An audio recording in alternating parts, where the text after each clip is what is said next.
Welcome to chefvsm. நாம் இன்றைக்கி தீபாவளிக்காக முறுக்கு எப்படி பண்ணுறது தான் பார்க்க போகிறோம். இந்த முறுக்கு பார்த்திங்கன்னா வெயிலை எதிர்பார்த்துக்கிட்டு இருந்து அரிசி கழுவி காய வைக்காமல் மிஷினில் போய் அரைக்காமல் வீட்டிலையே எப்படி முறுக்கு மாவு ரெடி பண்ணுறது தான் பார்க்க போகிறோம். இது வரைக்கும் நம்ம சேனலை சப்ஸ்கிரைப் பண்ணாதவங்க சப்ஸ்கிரைப் பண்ணிவிடுங்க. அப்போ தான் நம்ம போடுற வீடியோ எல்லாம் உடனே நோட்டிஃபிகேஷனில் வரும். வாங்க இந்த முறுக்கு எப்படி செய்கிறதுன்னு பார்ப்போம். மாவு பச்சரிசி 1/4 கிலோ அளவு எடுத்து 3 மணி நேரம் நல்லா ஊற வச்சு வச்சுருக்கேன். அதை நல்லா கழுவிட்டு துணியில் போட்டு உணர்த்திட்டு மிக்ஸி ஜாரில் போட்டு இடிச்சிக்கலாம். இடித்த மாவை சலிச்சிட்டு எடுத்து வச்சுருக்கேன். அதை இப்போ இந்த கடாயில் சேர்த்துக்கலாம். அடுப்பை மீடியம் ஃப்ளேமில் வச்சுட்டு மாவு கலர் மாறாமல் வறுத்து எடுத்துக்கலாம். இந்த மாவு வறுக்கிற பக்குவம் பார்த்திங்கன்னா இப்போ வறுக்கும்போது கட்டி கட்டியாக இருக்கும். வறுத்து முடித்ததும் பார்த்திங்கன்னா உதிரி உதிரியாக இருக்கும். நமக்கு அந்த உதிரி உதிரியாக வர்றது தான் சரியான பக்குவம். வீடியோ ரொம்ப லென்த்தாக வருங்கிறதுனால நாங்கள் ஷார்ட்டாக காமிச்சிருக்கோம்.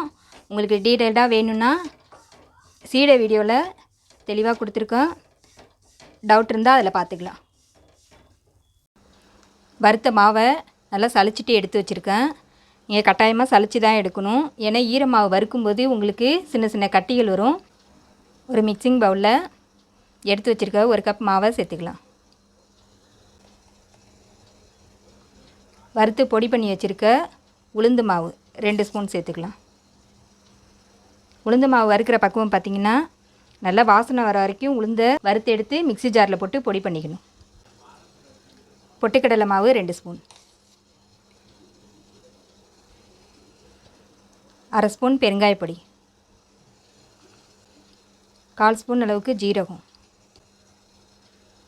1/4 ஸ்பூன் எள்ளு, முறுக்குக்கு தேவையான அளவு உப்பு,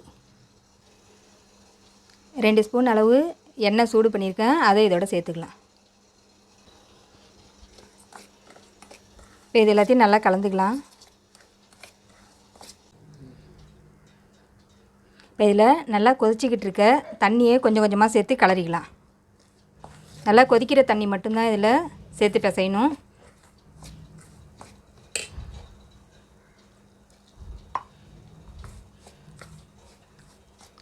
நிறைய தண்ணி சேர்த்தா மாவு கொல கொலப்பாக இருக்கும்.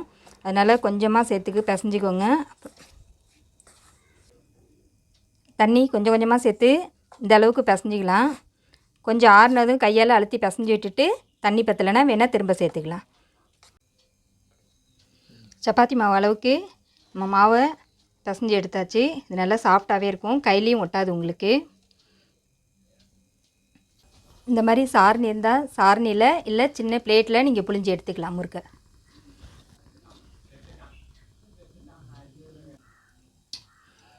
எண்ணெய் நமக்கு நல்லா காஞ்சிட்டு முறுக்கை புழிஞ்சதை இதில் எண்ணெயில் சேர்த்துக்கலாம்.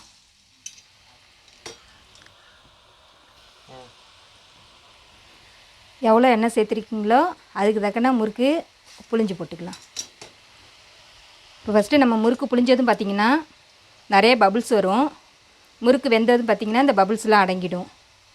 இந்த முறுக்கு எவ்வளோ நேரம் வெந்தாலும் உங்களுக்கு வெள்ளையாகவே இருக்கும். இப்போ முறுக்கை திருப்பி விட்டுக்கலாம்.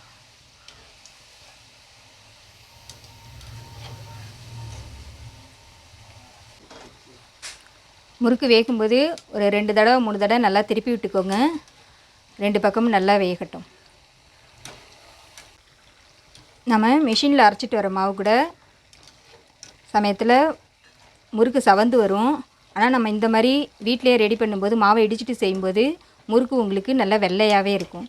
சீக்கிரமாகவும் வெந்துடும், நல்லா கிறிஸ்பியாகவும் இருக்கும். நம்ம முறுக்கு போடும்போது பார்த்திங்கன்னா நல்ல நுறையா பபுள்ஸ் நிறையா இருக்கும். இப்போ அந்த பபுள்ஸ்லாம் அடங்கிடுச்சு. முறுக்கை நம்ம எடுத்துக்கலாம்.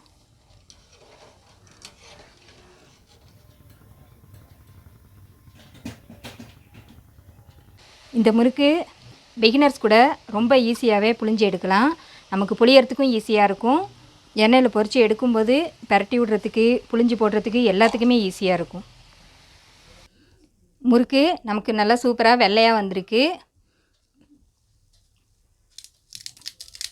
பாருங்கள், நல்லா கிறிஸ்பியாகவும் வந்திருக்கு. இந்த தீபாவளிக்கு இதே மெத்தடில் நீங்களும் ட்ரை பண்ணி பாருங்கள்.